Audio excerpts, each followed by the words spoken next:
નર્મદા જિલ્લામાં એક બાદ એક ઘરફોડ ચોરી અને હત્યાની ઘટનાઓ સામે આવી છે. તાજેતરમાં ડેડિયાપાડા તાલુકાના ગુલદાચામ ગામમાં બનેલી કરુણ ઘટનાએ ચકચાર મચાવી છે. પિતાએ જ પોતાના પુત્રની હત્યા કરતા પરિવાર સહિત ગામમાં શોકનો માહોલ છે.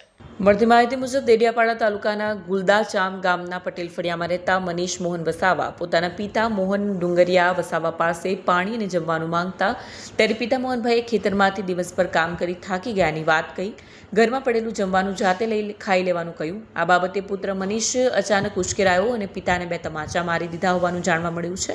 જેના કારણે પિતા મોહનભાઈ ભારે ગુસ્સે ભરાઈ ગયા અને ઘરમાં પડેલી કુહાડી વડે પુત્રના મોઢા, દાઢી અને કપાળના ભાગે ઘાતક હુમલા કર્યા.